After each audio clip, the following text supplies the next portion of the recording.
पहली शर्त है देह का त्यागन करो, देह की स्मृति भूलो, अपन को आत्मा समझो। इसलिए 4 विकार तो माफ हैं। उन 4 प्रकार के विकारियों को राजाई मिल जाती है, लेकिन जो देह अहंकार को नहीं छोड़ता, अहंकारी रसियंस, उनके कुल में कोई को भी राजाई नसीब नहीं हुई, कोई राजा नहीं हुआ। भगवान राजाई देता है, कैसा भी कोई पतित से पतित आत्मा क्यों न हो, सबको राजाई देने के लिए बांधा हुआ है, अगर पुरुषार्थ करे तो। लेकिन अहंकारियों को राजाई नहीं मिल सकती। आपने भी बोला ना शिव बाबा सदा कायम रहेगा, तो शिव बाबा तो साकार में है और सदा काल सदा का मतलब ये है, शिव माने बिंदी, और वो बिंदु रूपी स्टेज जो है वो परसेंटेज में है। सत्युग के आदि में वो प्रजापिता की स्टेज 100% है, दूसरे जन्म में थोड़ी कम होती, तीसरे चौथे और अंतिम 84वें जन्म में भी थोड़ी कम होती, लेकिन पूरी खत्म नहीं होती। हाँ, इसलिए हर युग में वो आत्मिक स्टेज कुछ न कुछ रहती जरूर है।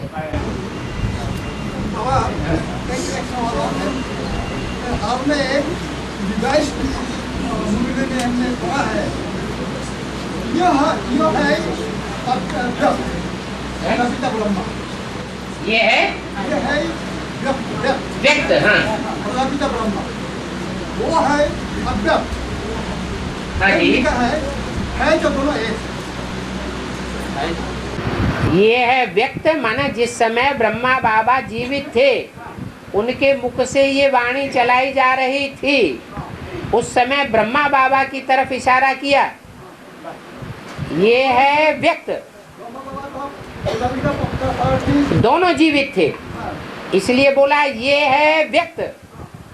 और फिर वही प्रजापिता जब ज्ञान में आ जाता है, बेसिक नॉलेज ले लेता है, फाउंडेशन बेसिक ज्ञान का पक्का हो जाता है, मैं आत्मा हूँ, तो वो अव्यक्त स्टेज धारण कर लेता है, मनन चिंतन मंथन में स्थायी हो जाता है। इसलिए वो उन दोनों के लिए बताया एक, दोनों ही एक है। अभी जब तक वाणी चल रही थी तब तक था व्यक्त, माने दुनियावी बातों में बुद्धि लगी हुई थी, हद की बातों में बुद्धि लगी हुई थी, ब्रह्मा की भी और प्रजापिता वाली आत्मा की भी व्यक्त बातों में बुद्धि लगी हुई थी। लेकिन जैसे ही ब्रह्मा बाबा ने शरीर छोड़ा और प्रजापिता वाली आत्मा ज्ञान में आ जाती है बेसिक में, तो वो मनन चिंतन मंथन की गहराई में चली जाती, इसलिए वो अव्यक्त हो जाती, शरीर होते हुए भी अव्यक्त हो जाती।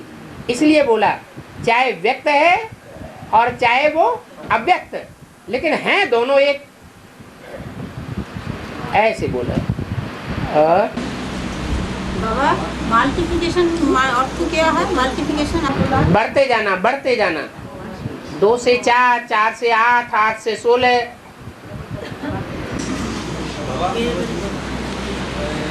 ब्रह्मलोक में एक प्लांट का क्या मतलब कितना होता है? ब्रह्मलोक में एक प्लांट कितना होता है?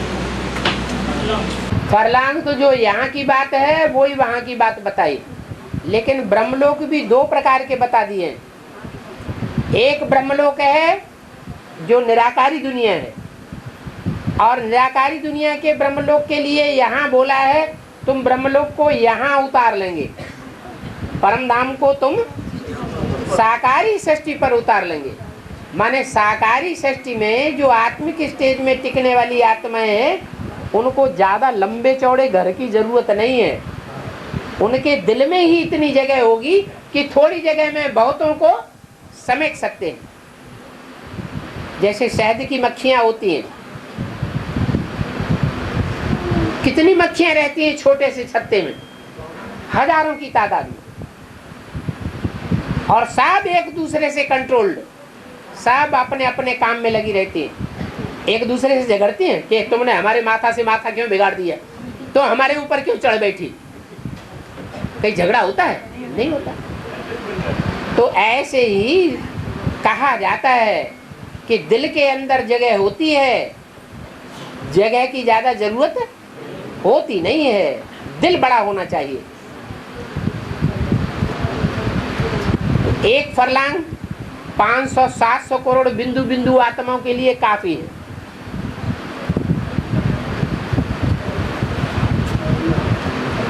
और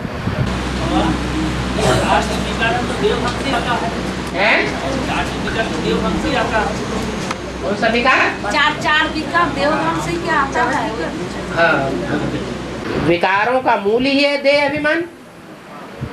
देह अभिमान है बाप विकारों का। 5 विकारों का बाप कौन? जो रावण के चित्र में 10 सिरों के ऊपर जो अगला सिर दिखाया गया है वो कौन सा है? गधे का। गधा कितनी भी बार उसको नहलाया धुलाया जाए, लेकिन फिर भी क्या करेगा? जहां धूल देखेगा वहीं धुल जाएगा। तो देह अभिमान है सब विकारों का बाप। वो जब तक समाप्त नहीं हुआ तब तक 5 विकार खलास नहीं हो सकते। इसलिए बोला एक के पतित होने से सब पतित हो जाते हैं और एक के पावन होने से सब पावन हो जाते हैं। ये बात राम वाली आत्मा के लिए लागू होती है या कृष्ण वाली आत्मा के लिए लागू होती है? राम वाली आत्मा के लिए उसलिए तो कह दिया इस सृष्टि पर सदा कायम एक शिव बाबा ही है। कृष्ण वाली आत्मा सदा कायम आत्मिक स्थिति में थोड़ा ही है। और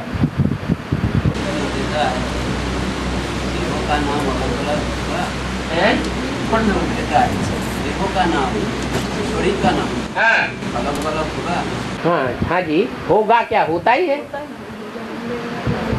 देह के नाम होते हैं, आत्मा के नाम थोड़े ही होते हैं। जिस आत्मा का नाम होता है वो सिर्फ एक ही है, क्या? शिव।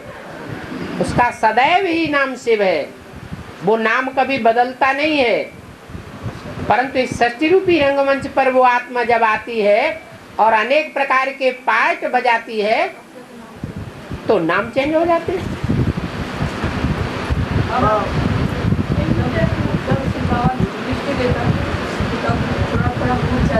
हैं? मुड़ जाता है। मुझ माने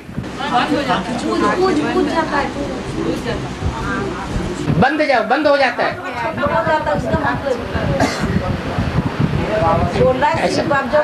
ऐसा है। एक होता है व्यक्त स्टेज, आंखें पूरी खुली हुई हैं और फिर भी पूरी आंख खुली हुए होते हुए भी निराकारी बिंदु की स्टेज छूटती नहीं है। निराकारी बिंदु रूप स्टेज भी याद है, सुप्रीम सोल भी याद है, और साथ साथ जिस आत्मा को दृष्टि दी जा रही है वो भी देखने में आती है। लेकिन कभी कभी क्या होता है, 63 जन्मों के हिसाब किताब राम वाली आत्मा की ये भी होते हैं या नहीं होते हैं? होते हैं। और वो हिसाब किताब इतने तीव्र होते हैं कि ज्यादा शक्ति होने पर भी, ज्यादा ताकत, पूरी पुरुषार्थ की पावर लगाने पर भी वो दोनों चीजें नहीं हो पाती कि सुप्रीम सोल बाप भी याद रहे और सामने वाली आत्मा भी याद रहे। तो सामने वाली आत्मा को कभी कभी ऐसा लगता है कि वो दृष्टि नहीं ले पा रही। जैसे अव्यक्त स्टेज है, वो शंकर के चित्रों में भी 2 प्रकार की दिखाई है। एक तो पूरी आंखें खुली हुई हैं लेकिन निराकारी स्टेज स्पष्ट दिखाई देती है, और कभी कभी क्या होता है, आंखें अर्धनिमित नहीं, बंद नहीं, अर्धनिमित। अगर बंद हो जाए, नींद आ जाए तो झटका भी आएगा, और झटका आएगा इसका मतलब नींद आ गई।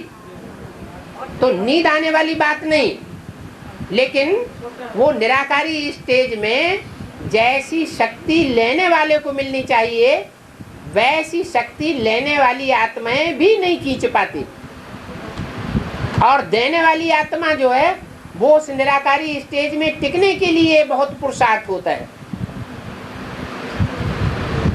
दोनों को ही पुरुषार्थ करना पड़ता है। और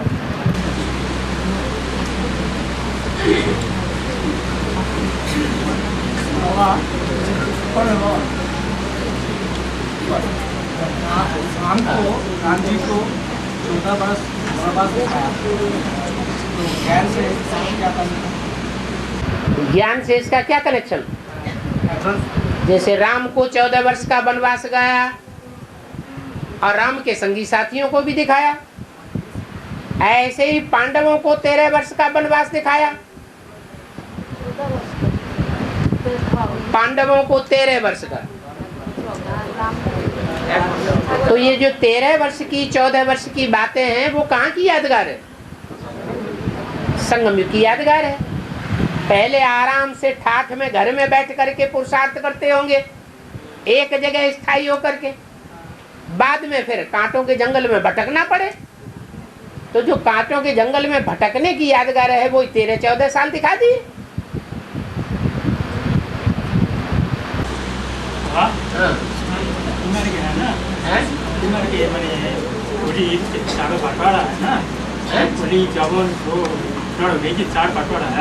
भक्ति मार्ग तो এটা মানে क्या है?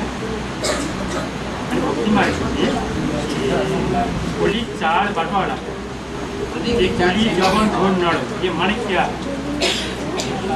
मतलब क्या? होली का 4 भाग है, 4 बटवाड़ा है ना? बोले कलयुग के 4 भाग। कलयुग के 4 भाग क्यों? पूरे षष्ठी चक्र के ही 4 भाग। जो स्वास्तिक चिन्ह है उसके ही 4 भाग दिखाए गए। ऐसे ही हर युग के 4 भाग हैं। सतयुग है वो देवता वर्ण की आत्माओं के लिए, त्रेता है क्षत्रिय वर्ण की आत्माओं के लिए, द्वापर है वैश्य वर्ण की आत्माओं के लिए, और कलयुग है शूद्र वर्ण की आत्माओं के लिए खास। लेकिन जो भी युग है वो 4 अवस्थाओं में बटा हुआ है। यानी देवता वर्ण की आत्माएं भी 4 अवस्थाओं से पसार होती हैं कलयुगी सतयुगी शूटिंग में। उस सतयुगी शूटिंग का जो पहला हिस्सा है वो सतो प्रधान हिस्सा है देवताओं के लिए। आखिरी जो हिस्सा है वो तमो प्रधान है। इसलिए सन 76 में देवता वर्ण की आत्माओं की तामसी जब शूटिंग होती है उस समय के लिए कहा गया है कि पुरानी दुनिया का विनाश और नई दुनिया की स्थापना। कौन से वर्ण की आत्माओं के लिए? जो देवता वर्ण की आत्माएं उस समय पुरुषार्थ कर रही थी सन 76 तक, उनके लिए। ऐसे ही कलयुग भी 4 अवस्थाओं से पसार होता है। शूद्र वर्ण की आत्माएं भी 4 अवस्थाओं से पसार होती हैं। पहले सतो प्रधान स्टेज, फिर सतो सामान्य, फिर रजो, और लास्ट में तमो प्रधान। और 14 साल कब से ये राम जो वनवास हुआ, 14 साल बोला कि 14 से कब से होना है? 23 से हुआ। जब से प्रत्यक्षता की शुरुआत हो उसी समय से कहा जाएगा। कृष्ण के लिए कहें तो कृष्ण गर्भ में कब तक है और गर्भ से बाहर कब हुआ? तो गर्भ से बाहर हुआ माने शुरुआत हो गई। कृष्ण के बगैर पांडव नहीं, पांडवों के बगैर कृष्ण नहीं।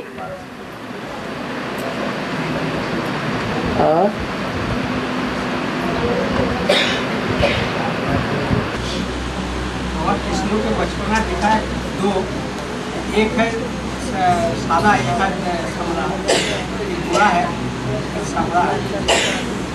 और मक्खन खाते हुए दिखाते हैं 2 रूप। कृष्ण के जो 2 रूप दिखाए गए हैं एक श्याम और एक सुंदर। वास्तव में दो रूप होते नहीं है इकट्ठे, में चित्रण किया गया।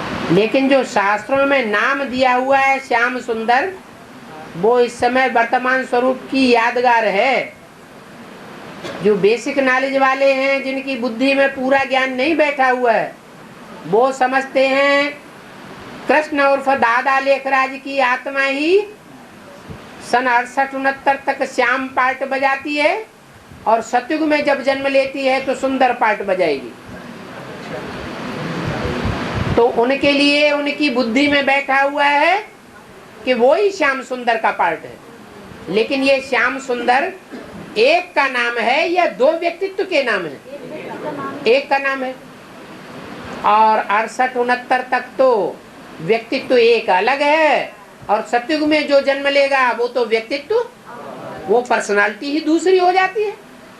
तो दो पर्सनालिटियों के अलग अलग नाम थोड़े जोड़े गए हैं। वास्तव में वो कृष्ण वाली सोल, दादा लेखराज की सोल ही 76 से जिस तन में प्रवेश होकर के पार्ट बजाती है साकार में, वो जब तक वो पुरुषार्थ संपूर्ण नहीं होता है, शिवो अहम जो बात बुद्धि में बैठी हुई है वो खलास नहीं होती है। मैं गीता का भगवान हूं साकार में इस सृष्टि पर, ये बात जब तक खत्म न हो तब तक वो श्याम पार्ट बजाती है। और जैसे ही ये बात खत्म हो जाती है, वैसे ही वो आत्मा सुंदर पार्ट बजाती है। शरीर एक ही रहता है। संगम युगी कृष्ण की यादगार है, सतयुग वाले कृष्ण की यादगार सुंदर की पार्ट न की नहीं है, और न संगम युग में दादा लेखराज के तन में जो कृष्ण की सोल ने पार्ट बजाया उसकी यादगार है। ये श्याम सुंदर जो पार्ट है वो शिव शंकर भोलेनाथ के पार्ट की यादगार है, जो गीता का भगवान संसार में प्रत्यक्ष होने वाला है। बाबा बोली में 304 वार्तालाप में सुना है, जो जब आखिर विनाश होगी उस समय जो प्रशांत महासागर आए, उससे एक हिस्सा सुरक्षा से बाहर हो जाता, अलग हो जाता। वो तो अलग है ही। अभी प्रशांत महासागर जो दुनिया का सबसे गहरा सागर है, और उस सागर की थाह कोई ने आज तक ले ही नहीं पाई है, इतना गहरा है। उसका छिटका टूटा हुआ हिस्सा ही चंद्रमा है। टूटा हुआ हिस्सा होने की प्रूफ ये है कि वो पृथ्वी के चारों ओर अभी भी घूम रहा है। वो पृथ्वी के आकर्षण में रहता है। जैसे बच्चा होता है, माँ का बच्चा, तो माँ दूर चली जाए तो बच्चा कहाँ खींचेगा? माँ की तरफ खींचेगा। तो ऐसे ही ये चंद्रमा पृथ्वी माता का बच्चा है। ये उपग्रह के रूप में पृथ्वी के चारों ओर घूमता है। लेकिन बाबा, और पृथ्वी सूर्य के चारों ओर घूमती है। 2018 के बाद जब शिव भगवान प्रत्यक्ष हो जाती है, तो उस समय तो चंद्रमा तो अलग नहीं हो सकता, वो तो पृथ्वी में मार्च हो जाएंगे। तो सतयुग में कैसे होता, कोई चंद्रमा नहीं देखा देता।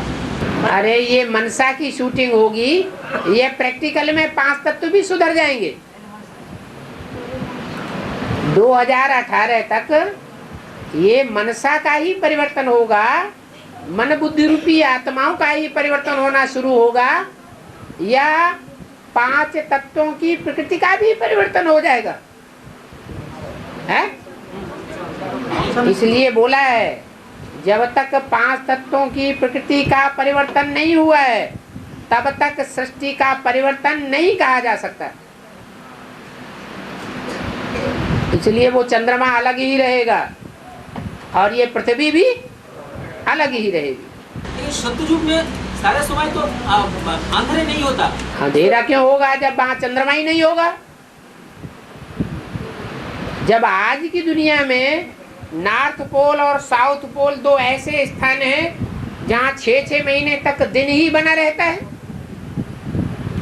तो क्या नई दुनिया में कोई ऐसा दुनिया का स्थान नहीं हो सकता पृथ्वी की धुरी चेंज होने से कि जहां सदैव दिन ही दिन बना रहे आधा कल्प तक? हो सकता है। बाबा 9 लाख जो सितारा होते हैं आसमान में, धरती में भी 9 लाख आत्माएं ज्ञान का चमक मारेंगी। क्या 2018 का पहले ही शुरू हो जाएगा नंबर 5? अब ज्ञान की चमक होगी, वो ज्ञान की चमक मारेंगे। 9 लाख एक साथ कैसे चमक मारेंगे? नंबरवार संपन्न बनेंगे कि एक साथ चमक मारना शुरू कर देंगे? नंबरवार आएंगे मंच पर।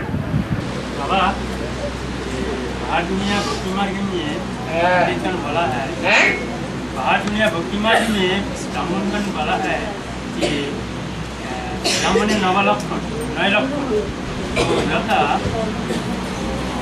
वेद निष्ठा विनय प्रतिष्ठा चित्तदृष्टा निष्ठा तत्व ज्ञान, ये मतलब क्या है?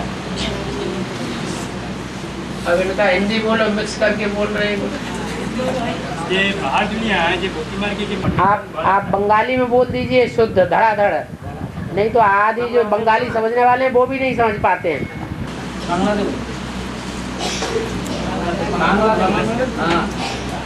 বাহিরে যে ভক্তিমার্গে যে ব্রাহ্মণ বর্মণ পণ্ডিতগণ যে বলছে যে ব্রাহ্মণের 9টি লক্ষণ, যেমন বেদ বিদ্যা বিনয় প্রতিষ্ঠা চিত্তদৃষ্টান निष्ठा तत्व ज्ञान, ये माने की बाहर की दुनिया में भक्ति मार्ग में कहते हैं ब्राह्मणों की 9 शुभ लक्षण है।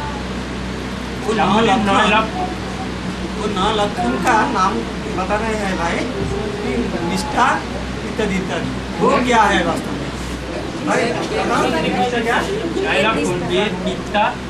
विद्या विनय प्रतिष्ठा वेद विद्या विनय प्रतिष्ठा चित्तदर्शन निष्ठा तप जप ज्ञान। ये 9 लक्षण ब्राह्मणों का होता है। इसका अर्थ क्या है? देखो, ब्राह्मणों की 9 कुरियां क्यों गाई गई हैं? 9 कुरियां गाई गई हैं माना 9 प्रकार के जो ब्राह्मण हैं वो 9 प्रकार के धर्मों में कन्वर्ट होने वाले हैं। तो उन धर्मों की जो भी विशेष गुण या अवगुण हैं उन ब्राह्मणों में विशेष रूप से समाये हुए, इसलिए ब्राह्मणों की 9 कुरियां गाई हुई हैं। वो 9 विशेष गुण धर्म उनमें जरूर समाये हुए होने चाहिए, नहीं तो 9 कुरियों को अलग अलग क्यों किया गया? 9 धर्म है और 9 धर्मों से कनेक्टेड ब्राह्मणों की 9 कुरियां हैं जो अभी संगम युग में तैयार हो रही है। उन 9 कुरियों में एक कुरी ऐसी है जिसका मुखिया वैल्यूलेस, उसकी कोई कीमत नहीं। बाकी 8 ऐसे हैं जिनकी वैल्यू है, उनको रत्नों के रूप में गिना जाता है। जैसे 9 रत्न है, उनमें मोस्ट वैल्यूबल रत्न है हीरा और नॉन वैल्यूबल रत्न है पुखराज। पुखराज की कोई कीमत नहीं होती। ऐसे ही ये 9 गुणों की बात कर रहे हैं। और विनाश के पार को सतयुग में 7 सागर रहेंगे कि नहीं? 7 सागर सतयुग में 7 महाद्वीप रहेंगे कि नहीं? जब 7 महाद्वीप नहीं होंगे तो 7 सागर भी नहीं होंगे, वहां एक ही सागर होगा और बाकी सब समंदर में, सारे ही महाद्वीप समंदर में समा जाएंगे तो एक ही सागर रह जाएगा या 7 सागर होंगे? जब 7 नारायणों ने ही अपनी खुदी को मर्ज कर दिया खुदा में, तो 7 महासागर कहां से रह जाएंगे? अभी तो टकरा रहे हैं। और टकराएंगे, ढेर सारे प्रश्न कर रहे हैं, मनमना भव नहीं बन गए। लेकिन ऐसा भी टाइम आएगा कि सारी दुनिया मनमना भव हो जाएगी, कोई प्रश्न नहीं पैदा होगा। तो 7 सागर अलग अलग कहे जाएंगे कि एक ही सागर रह जाएगा, एक ही सागर रह जाएगा।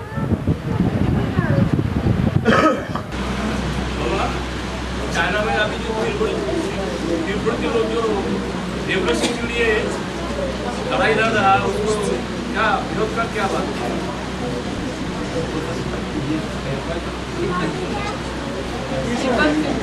चाइना में जो तिब्बती लोग जो रेवोल्यूशन कर रही है, चाइना के लेकर जो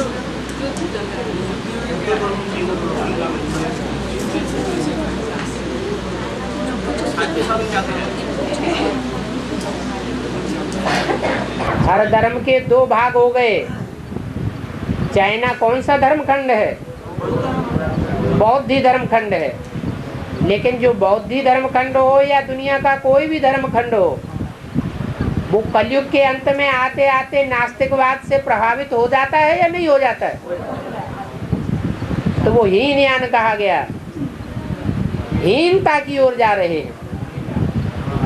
जो हीनता की ओर जा रहे हैं वो अपनी हीन भावना को ही फैलावेंगे।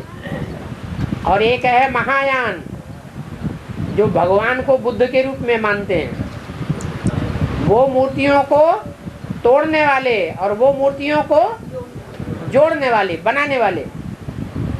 इसलिए तिब्बत में ज्यादा प्रभाव कौन से धर्म का है? जो साकार महात्मा बुद्ध को मानने वाले हैं। से झगड़ा तो जरूर होगा। और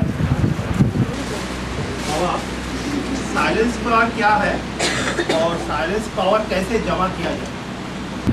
कंसंट्रेशन ही साइलेंस पावर है। और कंसंट्रेशन वो ही कर सकता है जिसको आत्मा और परमात्मा का असली परिचय मिल गया। परिचय के आधार पर जो जितना गहराई से याद करेगा उतना उसको पावर मिलेगी। यह है सूक्ष्म पावर। उन साइंसदानों की है एटम की पावर। वो एटम उनका है स्थूल। जो स्थूल अणु हैं उनको काट काट करके सूक्ष्म बनाते हैं। जैसे कोई दवाई होती है, कोई दवाई को जितना ज्यादा घिसा जाएगा उतनी ज्यादा पावरफुल बन जाती है। ऐसे ही ये आत्मा को भी घिसना होता है स्मृति के खरल में।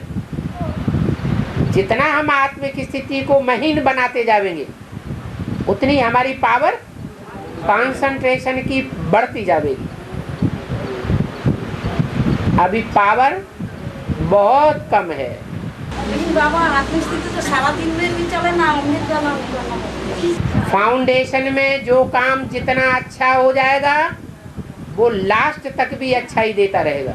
जैसे मकान बनाया जाता है तो मकान का फाउंडेशन अर्थात नींव जितनी गहरी और जितनी पक्की बना दी जाएगी उतनी जास्ती लंबी और मल्टी स्टोरी बिल्डिंग खड़ी की जा सकती है।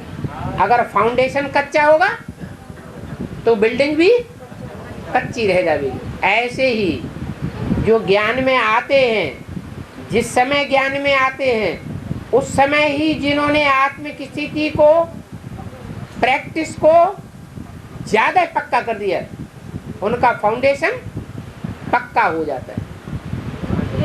और जिन्होंने कच्चा फाउंडेशन डाला वो अंतमते उनकी वैसी ही कमजोर गति हो जाएगी। क्या पूछा? आत्मिक स्थिति सारा दिन में भी तो हो सकता है। बताया ना, अमृत बेला है शुरुआत। अमृत बेला माने सूर्य निकला। अमृत बेला का मतलब क्या है? सूर्य निकलने का टाइम। और आत्मा जब ज्ञान में आती है तभी उसके लिए सूर्योदय होता है। भोर भयो और सवेरा, आंख खुली और सवेरा। तो यहाँ ज्ञान की आंख जब जिसकी खुलती है उसके लिए वो अमृत वेला है। उस अमृत वेले, फाउंडेशन के वेले में, उस बेहद के वेले में जो जितनी आत्मिक स्थिति की प्रैक्टिस पक्की कर लेता है वो उतना ही अंत समय में उसका सुहाना गुजरेगा, पावरफुल आत्मा बनकर के संसार में प्रत्यक्ष होगी। और जिसने ज्ञान में आने के टाइम पर ही अलबेलापन धारण कर लिया, कुछ ध्यान दिया कुछ नहीं दिया, फाउंडेशन कच्चा हो गया। वो है बेहद का अमृत बेला। और ये सवेरे को जो 2 से 4-5 बजे के बीच में होता है, ये हद का अमृत बेला। इसकी भी विशेषता है, प्रैक्टिस करके देख लो। अच्छी तरह से 3-4 बार चाय पी के बैठो, चाय पिएंगे तो अलर्टनेस आ जाएगी, लेकिन वो अल्पकाल की होगी। लेकिन प्रैक्टिस का पता चल जाएगा कि सारा अमृत बेला सोना नहीं, और फिर सारा दिन अवस्था देखो कितनी बढ़िया रहती है। फिर वो आदत न पड़ जाए चाय पीने की, नहीं तो सब सत्यानाश कर देगी।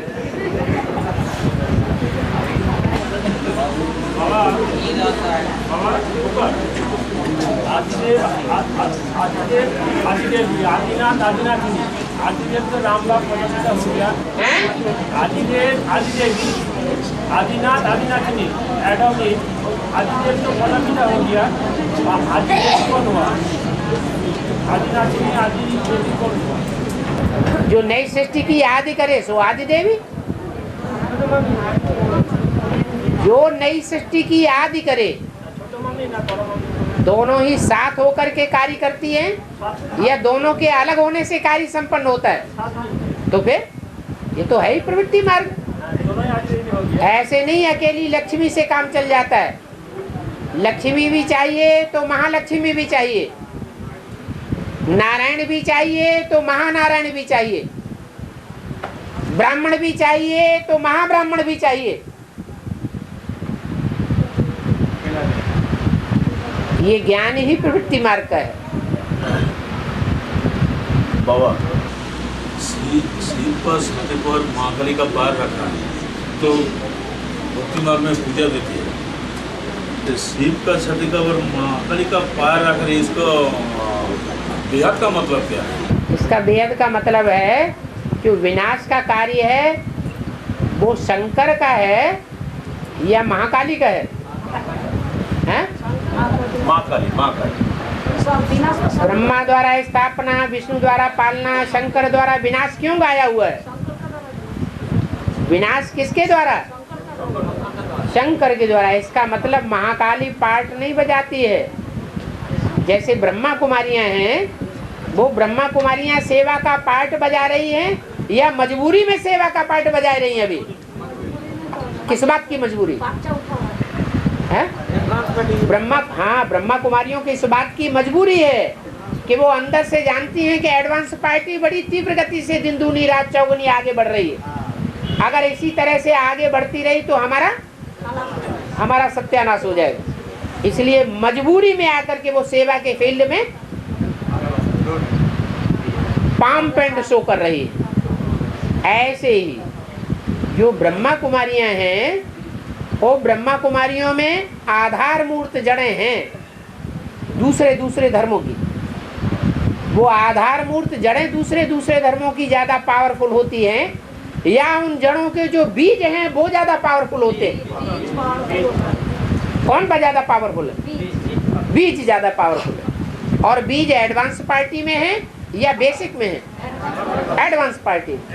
उन बीजों में चंद्रवंश का भी कोई बीज है, इस्लाम वंश के भी कोई बीज हैं, बौद्ध धर्म वंश के भी कोई बीज हैं तो वो सारी ही जड़ें। नाम सबका दिया है ब्रह्मा कुमारी बी के, और ये सारे ही बीज हैं, इनका सबका नाम है पीवी के, है या नहीं? तो जो बी के ग्रुप है, उस बी के ग्रुप का मुखिया कौन बीज है? ब्रह्मा। दादा लेखराज, उन्होंने तो शरीर छोड़ दिया। अब उस ब्रह्मा दादा लेखराज जो बड़मूला है, उस बड़मूला का बीज कौन है? दादा लेखराज का ब्रह्मा का बीज कौन है? अम्मा का बीज कौन है? जगदम्बा। तो ब्रह्मा कुमारियां जिस तरीके से ग्लानि करके अपने को आगे बढ़ाना चाहती हैं, पाप को गुप्त करना चाहती हैं और अपने को भगवान के सामने प्रत्यक्ष करना, संसार के सामने प्रत्यक्ष करके भगवान का कार्य प्रत्यक्ष करना चाहती हैं, ऐसे ही बीज रूप आत्माओं के अंदर भी एक ग्रुप है ब्रह्मा कुमारियों का बीज। वो कौन है? जगदम्बा। तो वैसा ही पार्ट बजाएगी जैसा ब्रह्मा कुमारियां ग्लानि करने का पार्ट बजाती है, या कोई दूसरा पार्ट बजाएगी? है? वो ही पार्ट बजाएगी। इसलिए महाकाली का पार्ट अपना है, लेकिन वो महाकाली का पार्ट किसके लिए है? सूर्यवंशियों के लिए है या इतर वंशियों के लिए है? किसके लिए है? किसका विनाश होगा? कमजोरों का विनाश होगा या असल सूर्यवंशियों का विनाश होगा? कमजोरों का विनाश होगा। इसलिए महाकाली शंकर के ऊपर पांव रखे हुए है, तो काम किसका हो रहा है? किसका काम हो रहा है? शंकर का कार्य हो रहा है कि जितने भी कमजोर हैं, ईश्वरीय महावाक्यों पर ध्यान देने वाली आत्माएं नहीं हैं, आसुरी आत्माएं हैं, उन सब का विनाश हो जाए, पक्के पक्के रह जाएं और कच्चे कच्चे सब नई सृष्टि में उनके रहने की जरूरत नहीं है। तो ये कार्य संपन्न किसने किया? महाकाली जगदम्बा ने ये कार्य संपन्न किया। तो शांत रहना चाहिए या विरोध करना चाहिए? है? शांत रहने से ही काम हो रहा है, विरोध करने की जरूरत क्या है?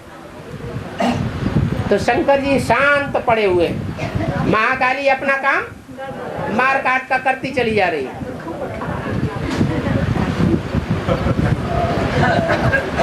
अच्छा, एडवांस पार्टी निकली। सन 76 से ही ब्रह्मा कुमारियों ने विरोध न किया होता,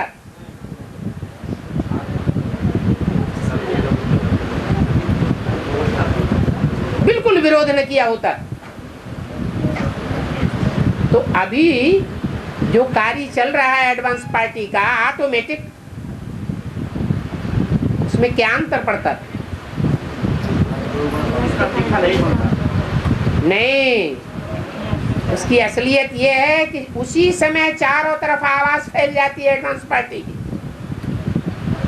तो नंबरवार ये जो अलग अलग धर्मों के बीज क्लियर हो रहे हैं, वो क्लियर नहीं होते। अभी एडवांस पार्टी में हर धर्म के बीज अलग अलग छिलके वाले कौन कौन हैं, कैसे कैसे हैं, वो क्लियर होता जा रहा है। मालाएं क्लियर हो रही हैं, अंत में सारी मालाओं के मणके और उनकी प्रजा क्लियर हो जाएगी। जो जिस धर्म का होगा वो उसी को फॉलो करेगा। इस्लाम धर्म का बीज होगा तो इस्लाम धर्म वालों को ही फॉलो करेगा। ये सारा क्लैरिफिकेशन होना है। इसलिए जो कुछ हो रहा है सब ड्रामा प्लान अनुसार सही हो रहा है, अच्छा हो रहा है। ऐसे नहीं कहना चाहिए ब्रह्मा कुमारियां इतना विरोध क्यों करती हैं। उनके विरोध करने से हमको फायदा हो रहा है।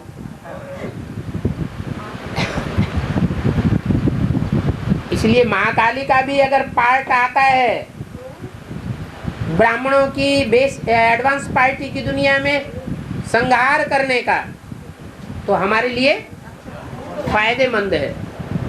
माला प्रत्यक्ष होने वाली है। नहीं तो माला के मणके चाहे 8 की माला हो, चाहे 108 की हो, चाहे 1008 की हो, चाहे 16108 की हो, वो माला के मणके नंबरवार प्रत्यक्ष नहीं होंगे। और और होगा बाबा कब तक होगा महाकाली फिल्म में कब तक आएगा? हो जाएगा, फिर नहीं होगा। कितने साल में होगा बाबा ऐसा पाठ? महाकाली का पाठ कब तक हो जाएगा? जब तक कमजोर पुरुषार्थियों की जान न निकल जाए। प्राकृतिक झाड़ू लगाएगा, इसका मतलब यही है जो प्राकृतिक झाड़ू लगाएगा। प्रकृति और महाकाली और पृथ्वी और जगदम्बा ये कोई अलग अलग पार्ट है क्या? हद जैसे हद का प्राकृतिक, जैसे मिसाल में महादेव फाड़ने से डिस्टर्बेंस और इधर हमारा ब्राह्मण समाज में जैसे कमजोर आत्मा भाग जाएंगे, ऐसे ही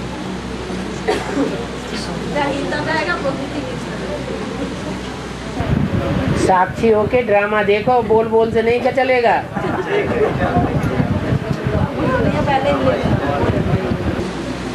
बाबा तारा देवी को मुँह और जीव से रंगा हुआ दिखा है। तारा देवी तारा माँ बम्बेश्वर में तारा पीठ के तारा माँ है ना, वही जो मुँह देखा है, बाकी कुछ ये देखा मुँह से रंगा हुआ है, शरीर नहीं है। शरीर नहीं। हाँ, से मकान क्या बात है? तारा आत्मा की यादगार है या शरीर की यादगार है? तो आत्मिक स्थिति में रहती होगी, देह की याद में नहीं रहती होगी। कीचड़ में कमल फूल समान जीवन बिताया है, उसकी यादगार है तारा माता। हरिश्चंद्र की पत्नी का नाम क्या था? तारा देवी। मुसलमानों का जो झंडा होता है उसमें चंद्रमा के ऊपर क्या दिखाते हैं? तारा दिखाते हैं। उनके मुँह और जीव की खून से रंगा हुआ है। जीपा क्यों निकाला हुआ है? जीपा जीपा खून से और जीव खून से मखा हुआ है, खून पी जाए। और संकल्पों का खून पिया है। जब किसी की मौत होती है, ज्ञान मार्ग में चलने वालों की अनिश्चय बुद्धि रूपी जब मौत होती है, तो संकल्पों का खून बहेगा या नहीं बहेगा? ये संकल्पों का खून सबसे जास्ती किसके मुंह में जाएगा?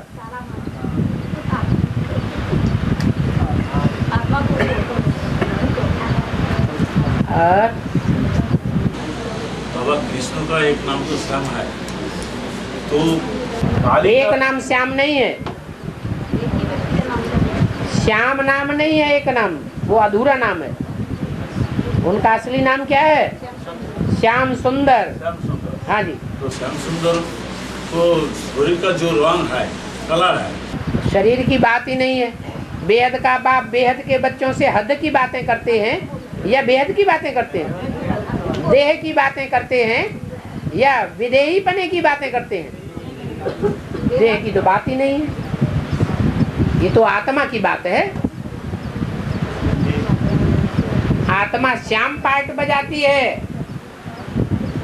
काले मुंह का पार्ट बजाती है, तो कहते हैं काला मुंह कर लिया।